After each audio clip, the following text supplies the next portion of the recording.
This is the brand new T58, and today we'll be finding out whether the 2.6 second reload is solid or soft, because right next to it we have an incredibly cheeky comparison, which, oh boy, I am excited to find out which is better, even though I've literally already recorded this video. Hang on a minute. I've just realized I can customize this fella. Right, so allow me to give you a tour of my improved T58. I placed a couple bushes on the front and you'll notice none on the turret. That's because I realized that no amount of bushes was going to hide this bloomin' thing, so I settled with putting a bush on the top of the turret instead. Now, to compensate for the lack of camouflage, I decided it would be a good idea to add a stunning variety of stickers around the turret to really confuse the enemy.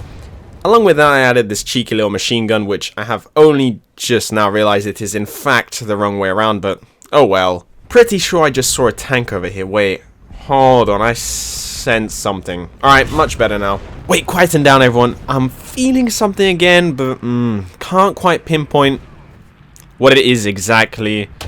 What? Okay, bro, surely this time. Yeah, okay, whatever, man. Let's just have the T62 pull up now and do as the script suggests. Let's just speed up now. Come on, chop chop. I'm ready for the next clip. Come on. The state of paid actors these days. Wow. Can absolutely obliterate my turret, but then suddenly forgets how to play the game. Yeah, mate, you keep shooting those Star Wars beams. It ain't gonna work. Okay, fine. I switched up my ammo. Should be really easy now. New ammo, new me. Crikey! Alright, I'm gonna speed this section up because I'm hoping you're not gonna watch it. I mean, it doesn't matter. You don't need to see. For those of you currently crying, yes, I did switch back to DirectX 11 eventually. I'ma be real. The T54E1 seems more fun, at least for me. And at least when the entire enemy team is in your spawn, well, literally. How did I end up doing better in this than the T58? What a splendiferous match. That was the 15% RP booster at work there. This tank does seem to get up tiered very often, even though whenever I play 9.3 myself, I never managed to get a down tier. I must have forgotten to apply for preferential matchmaking. Bear with me a second while I take my sweet time aiming in here. Poor lads didn't realize that the battle was in the other direction. This right here looks like the perfect opportunity to play sneaky snitch, but I won't because things do go terribly wrong quite fast. Not to worry though, I managed to sort things out in the end. That is for about 3 seconds. Now, I've never played either of these tanks before, so learning the bullet drop is already enough, but they are so vastly different that switching between them every second might just drive me a little insane. That is, if the insane scale can physically go any higher, just like my shot. Yes, I figured it out in the end. Wait, hold on a second. I feel something strange. Ah, that's right. We need to hit 10k before Mumbo Jumbo does, so lads, be sure to help the cause, or else, well, I forgot to come up with a joke for this part. The T58 is a geezamobile, whereas the T54E1 is a fellowmobile. Make of that what you will, and let me know in the comments what you think it means, because honestly, I myself have no idea what kind of nonsense I just spat out.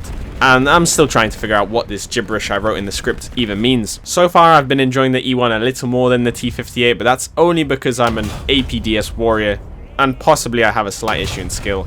And maybe because I hate the look of this tank. As you just saw, the reload can be pretty useful at times. Others, maybe not so much. Yes, the rate of fire is definitely excellent, and it nets me some splendiferous kills that I absolutely would have survived without.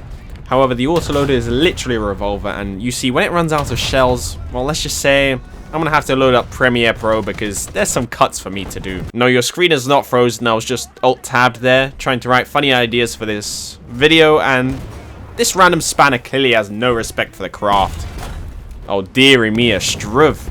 Should probably get out the way, mate. Serious. This tank seems to have had a very peculiar effect on me. I used to not like the E1 that much. I thought it was okay. But now after playing the T58, I feel like it is okay. And instead the T54E1 is like the best thing ever. I 100% survived after that kill assist. And look, okay, I could speed this up, but I won't. That way you can see for yourself what I have to go through just to record a video for you lot. You better have subscribed already to make me feel better after having to watch this segment back 18 entire times while editing. Wow, this literally never ends, does it? I mean, at least someone was a bit happy after that. This is the kind of thing you do and immediately think, man, I'll probably get instant karma, specifically from a mouse. I'm actually a retired World of Tanks professional, which means I know very well where the ammo rack on the mouse is.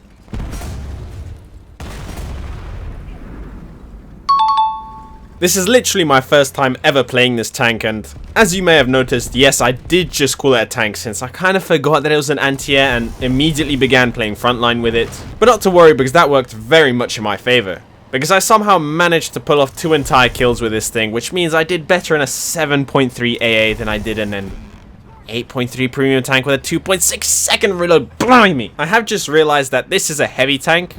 Now, let's just be realistic for 1 second. Why would a sane person, like me, ever want to play a US Heavy? Let that sink in. You may also notice here that my FPS has tripled. Thank you, my dear DirectX 11. Would you look at that? My tank seems to have morphed into the E1. Well, what can you do? Anyways, I need to be patient here because there's a guy just around the corner. Don't do it to me. I beg you. No.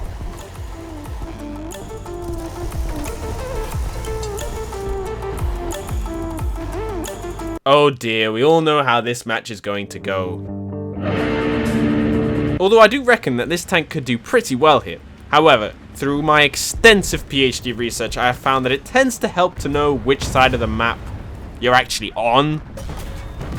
But now that I'm most aware to look right instead of left, good things will happen, I figure. Whoa, whoa, whoa, whoa, quieten down a second, he doesn't hear me. Okay, you can continue talking to your imaginary friends now. First time in like a week that the reload was genuinely very useful. Look, I know it might not be very ethical, but I am desperate to get out of rank 5 of this tree. Interestingly, I had a quick peek and the E1 actually has a better RP coefficient, but the T58 is better for SL. So, for those who are indefinitely stuck at rank 5, like your one and only, you know which one to pick. And for those of you who like crates, haha, well, you also know which one to pick.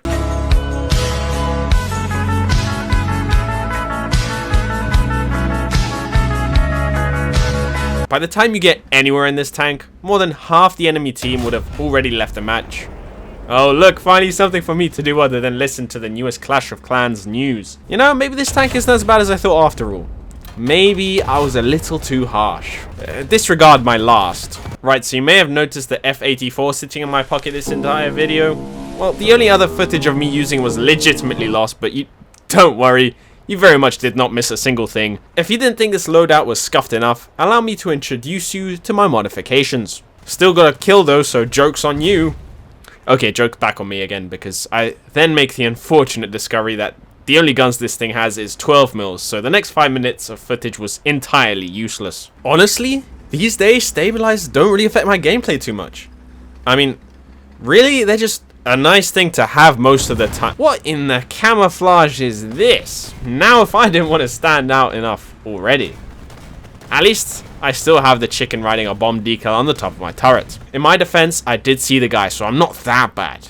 I can just repair right here as well. It's not like he's going to blow up my ammo rack if he shoots the tip of my turret.